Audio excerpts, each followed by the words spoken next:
সকালের ব্রেকফাস্টে অথবা রাতের ডিনারে এরকম গরম গরম রুটি পরোটা লুচির সাথে যদি এই রকম একটা রেসিপি থাকে জাস্ট জমে যাবে। তাহলে চলুন শুরু করি। নমস্কার বন্ধুরা, কেমন আছেন সবাই? ভালো তো? পাপিয়ার ঘরোয়া রান্না চ্যানেলটিতে সকলকে জানাই স্বাগত। চলে এসেছি আবার একটা দুর্দান্ত স্বাদের রেসিপি নিয়ে। চলুন তাহলে শুরু করা যাক আজকের ভিডিও। আর একদম স্কিপ করবেন না, লাইক দিয়ে কিন্তু দেখা শুরু করুন। আমি এখানে কিছুটা মুগ অঙ্কুর বের করে নিয়েছি। আজকের রেসিপিটা আমি এটা দিয়েই করব।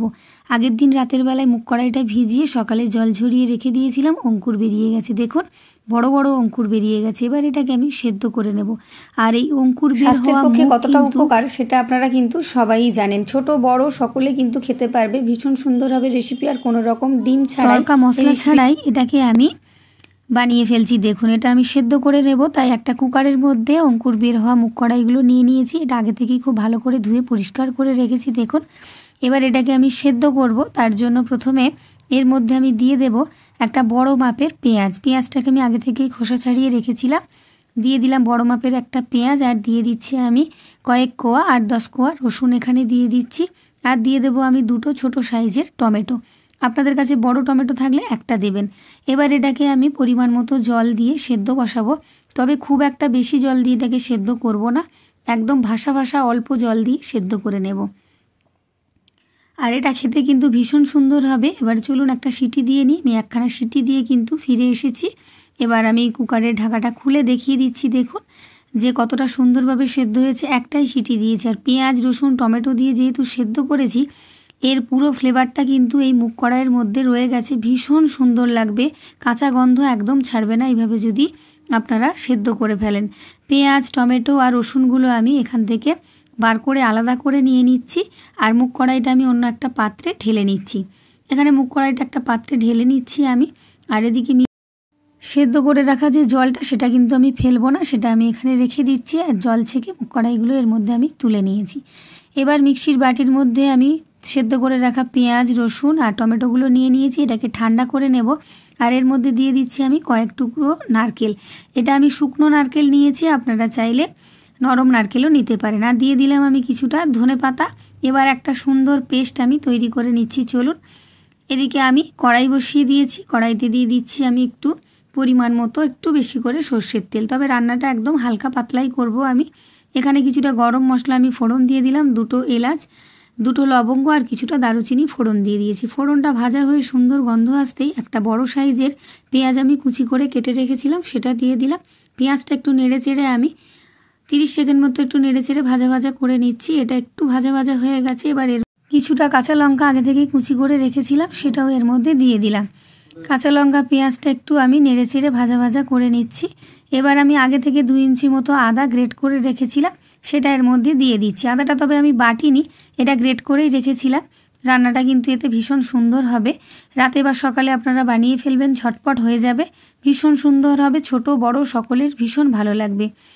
আদা পেঁয়াজ কাঁচা লঙ্কা একটু ভাজা ভাজা হয়ে যেতেই আমি 1/2 টেবিল চামচ ধনে গুঁড়ো, 1/2 টেবিল চামচ জিরে গুঁড়ো আর দিয়ে দিচ্ছি আমি 1/2 টেবিল চামচ লঙ্কার গুঁড়ো। আর দিয়ে দিলাম কালারটা সুন্দর করার জন্য 1 চা চামচ কাশ্মীরি লঙ্কার গুঁড়ো। আর দিয়ে দিলাম আমি 1 টেবিল চামচ নুন, যেহেতু মুগ কড়াইটা আমি নুন দিয়ে সেদ্ধ করিনি।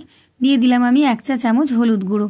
সব কিছুকে এবার সুন্দর করে একটু নেড়ে চেড়ে নিতে হবে। 1 মিনিট মতন আমি একটু নেড়ে চেড়ে নিচ্ছি। এই সময় কিন্তু বেশ মশলা থেকে হালকা তেল ছাড়তে শুরু করেছে। এবার এর মধ্যে আমি দিয়ে দিলাম কিছুটা কাসৌরি মেথি। কাসৌরি মেথি পাতাটা এই সময় দিয়ে দিলে বেশ সুন্দর একটা গন্ধ বেরোবে আর খেতেও ভীষণ সুন্দর লাগবে।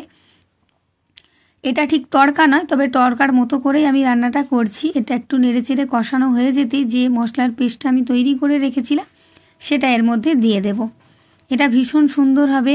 রাতের বেলায় বা সকালবেলায় যদি আপনারা বানাতে পারেন ঝটপট। আর মুগ এরকম অঙ্কুরিত মুগটা কিন্তু শরীরের পক্ষে স্বাস্থ্যের পক্ষে ভীষণ উপকার।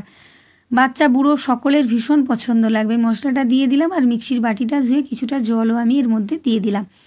এবার খুব ভালোভাবে একটু নেড়ে চেড়ে আমি একটু কষিয়ে নিচ্ছি। এটা মিনিট 2 মতন একটু কষিয়ে নেব, যতক্ষণ না এর থেকে একটু তেলটা ছেড়ে আসছে সে পর্যন্ত কষিয়ে নেবো। আপনারা যদি ফেসবুক থেকে আমার ভিডিওটা দেখে থাকেন তাহলে পেজটি ফলো করে দেবেন, একটা লাইক করে দেবেন। আর ইউটিউব থেকে দেখলে চ্যানেলটি সাবস্ক্রাইব করে পাশে থাকা বেল আইকনটি প্রেস করে দেবেন। আর যদি ভিডিওটা পুরোটা দেখে ভালো লাগে তাহলে কমেন্ট করে যাবেন, বন্ধুবান্ধবদের মধ্যে একটু শেয়ার করে দেবেন।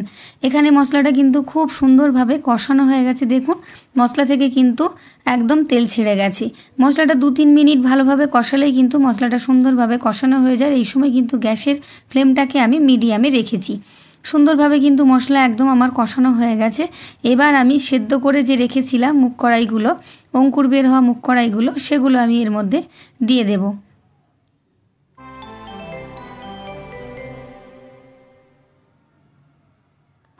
মুগ কড়াইগুলো এর মধ্যে আমি সেদ্ধ করে রাখা মুগ কড়াইগুলো এর মধ্যে আমি দিয়ে দিলাম। এবার ভালো করে একটু কষিয়ে নিতে হবে। 1 মিনিট মতন এটাকে ভালো করে কষিয়ে নিলেই কিন্তু মশলার সাথে সুন্দরভাবে কষানো হয়ে যাবে। আর এর মধ্যেও বেশ মশলার ফ্লেভারটা ঢুকে যাবে। আমি 1 চামচ চিনি দিয়ে দিলাম এই সময়, কারণ আমি একটু মোটা দানার চিনি দিলাম, তাই এটা একটু গলতে সময় লাগবে, তাই একটু আগে থেকে দিয়ে দিলাম। খুব ভালোভাবে এটাকে কষিয়ে নিচ্ছি। দেখুন একদম মশলাটা কষানো হয়ে গেছে, তলায় লেগে যাচ্ছে। ঠিক এইভাবে যখনই দেখবেন কড়ার তলায় একটু আটকে আটকে যাচ্ছে বা সমস্ত মশলাটা এক জায়গায় জড়ো হয়ে গেছে মশলা মুগ কড়াইগুলো, তখনই জানবেন যে আপনার মশলা কষানোটা পারফেক্ট হয়ে গেছে। এবার মুগ কড়াই সেদ্ধ করে রাখা যে জলটা রেখেছিলাম সেটা আমি অল্প কিছুটা দিয়ে দিলাম। দিয়ে ভালো করে মিশিয়ে নেড়েচেড়ে যেটুকু প্রয়োজন আমি আরও একটু জল দিয়ে দিলাম, মানে প্রয়োজন ছিল তাই আরও একটু জল দিয়ে দিলাম। দিয়ে এটাকে আমি ফুটিয়ে নিলাম। দেখুন এতে ফুট ধরে গেছে সুন্দরভাবে। এটাকে 1-2 মিনিট ফুটিয়ে নিলেই হয়ে যাবে। আর এটা কিন্তু একটু ঘন ঘন মাখা মাখা করব, এটা বেশি ঝোল ভালো লাগবে না। এটা ঠিক তড়কার মতো না, তবে খেতে ভীষণ সুন্দর, তড়কার থেকেও ভীষণ সুন্দর লাগবে। আর আমি কোনো কেনা মশলা, কোনো তড়কা মশলা বা চানা মশলা বা ছোলে ভাটুরে মশলা কিচ্ছু ইউজ করিনি এখানে, আর ডিমও ব্যবহার করিনি। আমি এই সময় দিয়ে দিলাম কিছুটা ধনেপাতা কুচি আর অল্প কিছুটা গরম মশলার গুঁড়ো। সব কিছু নেড়েচেড়ে কিন্তু আমি এখানে মিশিয়ে নিচ্ছি। আমার একদম রেডি হয়ে গেছে। গ্যাসটাকেও আমি বন্ধ করে দিয়েছি। চলুন গরম গরম সার্ভ করি। এখানে দেখুন আমি গরম গরম রুটির সাথে গরম গরম এই অঙ্কুর বের হওয়া মুগের রেসিপিটা নিয়ে নিয়েছি। ভীষণ সুন্দর লাগবে, ছোট বড় সকলের খুব ভালো লাগবে। একবার বানিয়ে নেবেন। এভাবে যদি বানিয়ে ফেলেন 2টো রুটি কিন্তু আপনি বেশিই খাবেন। আর এই শীতের রাতে এরকম গরম গরম যদি মুগের এইরকম রেসিপি থাকে, এটা খুবই স্বাস্থ্যকর, পুষ্টিতে ভরপুর, একদম হালকা বাড়ির ঘরোয়া মশলা দিয়েই কিন্তু আমি রান্নাটা করে দেখালাম, কোনো কেনা মশলা দিইনি এখানে। এবার দেখুন আমি একটা রুটি দিয়ে আপনাদের খেয়ে দেখাচ্ছি যে কতটা সুন্দর হয়েছে আর কতটা দেখতেও ভালো হয়েছে, খেতেও ভালো হয়েছে। একবার অবশ্যই বানিয়ে খেয়ে আমাকে কমেন্ট করে যাবেন। ভীষণ ভালো লাগবে সকলের, ছোট বড় সকলেই পছন্দ করবে এই রেসিপিটা, কারোর খারাপ লাগবে না। আপনারা অবশ্যই বাড়িতে একবার বানিয়ে দেখবেন। তাহলে চলুন আমার ভিডিওটা আমি এখানেই শেষ করছি। দেখা হচ্ছে আবার অন্য কোনো ভিডিও নিয়ে অন্য কোনো দিন। ততক্ষণের জন্য টাটা বন্ধুরা। এতক্ষণ যারা আমার ভিডিওটা দেখলেন তাদেরকে অসংখ্য অসংখ্য ধন্যবাদ। সবাই পাশে থাকবেন, সবাই ভালো থাকবেন, সুস্থ থাকবেন। তাহলে আমার ভিডিওটা আমি এখানে শেষ করছি। টাটা।